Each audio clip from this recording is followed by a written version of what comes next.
again, ladies and gentlemen, back here at the arena, and it is also here at the arena where we will have Super Thursday, another triple header starting at 2 p.m. where FEU takes on Ateneo Oracare, and then at 4 p.m. UST against the College of St. Benilde, and this could be a very important match at 6 p.m. Adamson taking on San Sebastian.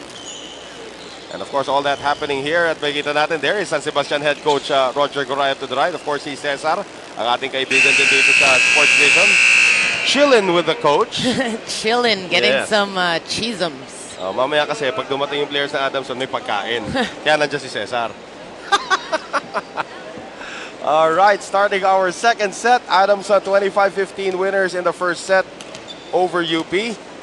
UP going back to their starting lineup from the first set with Quejas in, but Isada will now take her place as the libero. Cathy Barcelon once again scored 9 points in that loss against Ateneo, the leading scorer of UP. She needs to produce so much more here today to help her team. But Barcelon, can you imagine the experience they'll be getting from just this stint, no? Oo. One lang ang hinahanap nila. No check ball coming. There looked like there could have been one. Benting had a beef there, but there was no check ball. Like you said, if basketball players never commit fouls, the players never get a check ball. Ruby De Leon scoring on her second ace today. 2-0 UP. As sinasabi ko nga sa yung confidence level of UP from that first set.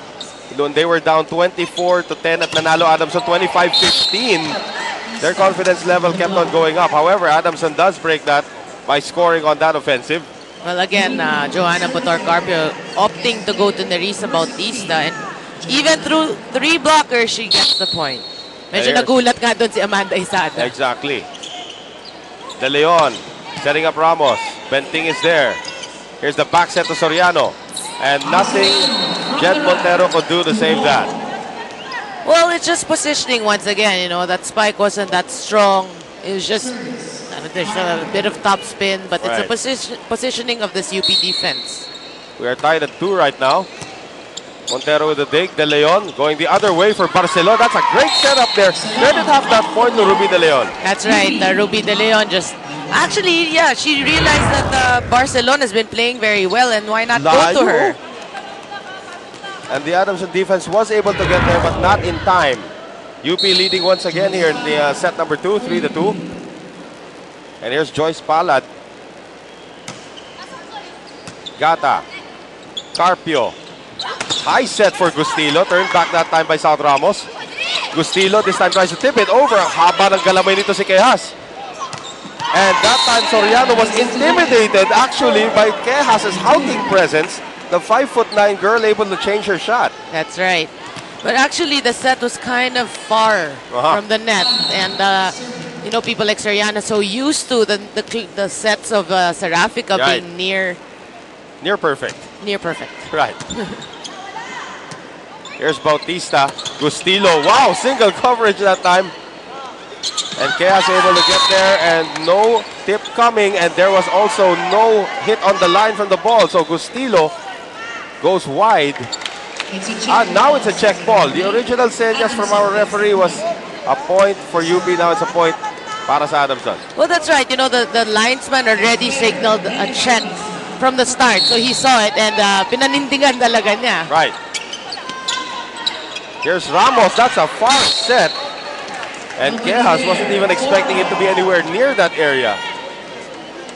Well, sorry, miscue there by UP. And if it's Fun Family Pizza, it's gotta be Shakey's. Makita mo yung kamot ng ulo dun ni South Ramos. De Leon, combination. Barcelona mistimed their jump. Well, adding to the woes of UP. Well, Nerissa Bautista once again to serve for Adamson. Nerissa Bautista sporting a darker tan this game. Well, I don't know how you can change your tan every game. I mean, you can dye your hair every game. Pero, well, she's a bit darker. Yeah, well, Nerissa Bautista is really a beach volleyball practitioner. And she likes to play volleyball in aircon. That's what she's doing here. Oh, nice setup by De Leon. And even nicer return there for Adamson. Quejas gets it over. Here's Laguillas, and no coverage available there for UP. Everybody was too busy trying to get the ball. Everyone was busy trying to stand up. Look at this. One. Here comes Ramos. And here comes Quejas. Okay. Where is everybody? Balik, balik, balik, balik. Too late. Well, that's a smart set. They're realizing that UP was still scrambling to get back to position. UP scrambling on every point now from Adamson.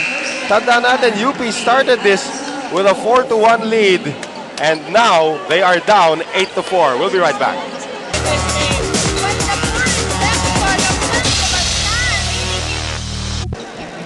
And we'd like to thank everybody. I ask everybody to check out the league's official website, www.v-league.ph. And thank you to everybody who also drops by and says nice things about Norin and myself in the forums. I haven't seen. Yan ang pangalan natin. Yan ang pag-usapan nyo sa forums mamaya. Noel Zarate, Noringo, pati na rin si Denise Tan. Pag-usapan nyo na rin. Yung magandang performance ni Denise Tan here as our courtside interviewer. And speaking of Denise Tan, we'll get to her after this point. That is being played right now, Paulina Soriano, and now it is time for Denise Tan's report. Go, Denise. Well, Coach Ron Dulay just reminded the team to keep their focus, and even though they lost to Adamson in the first set, he is still very optimistic. He also instructed these girls to just keep on hustling for the ball. Sa volleyball, walang iyo, puro sa akin. Nagtitinginan pa kayo, basta kuha na lang ng kuha ng bola. Guys? Wow, and that is straight to the point. From Ron Dulay, huh? That's right. And, you know, even in volleyball, ang basic talaga, mine. I never say yours, so it's mine, mine, mine. So, people have to try to, you know, rely on themselves, not too much on their teammates.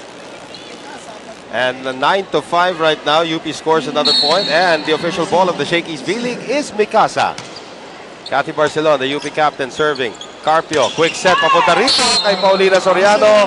At walang magawa si Castañeda at si Montero that time.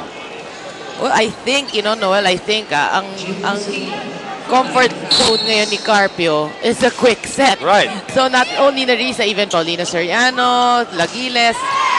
Well, Montero gets the point back by feeding Paulina Soriano the ball. Ayan ang tawag na Leila Barros look-alike. Si Jed Montero. And Pero ang hair. Well, she also plays a pretty mean game of volleyball. Huh? She's not as tall as Leila Barros, though. Pero ang hair, si Mary Jean Balse. Ayon. Panalo talaga yung buhok ni Mary Jean Balse. 10-6 Adamson. Benting. Isada. Nice dig. De Leon goes the other way to Montero. Turn back. Barcelon. They go back to Montero. Tips it over. Laguillas able to get there. Back set. Nagawa pa ng paraan. But Soriano could not get it across.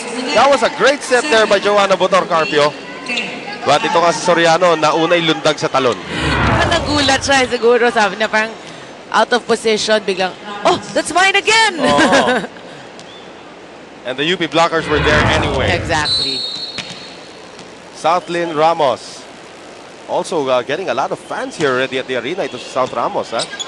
Well, again, you know, she's been playing very well for UP. Also one of the prettier faces para dito sa University of the Philippines Lady Maroons. Castañeda on the second touch, almost scoring that time. Carpio, Benting, Isada. De Leon going to Montero once again.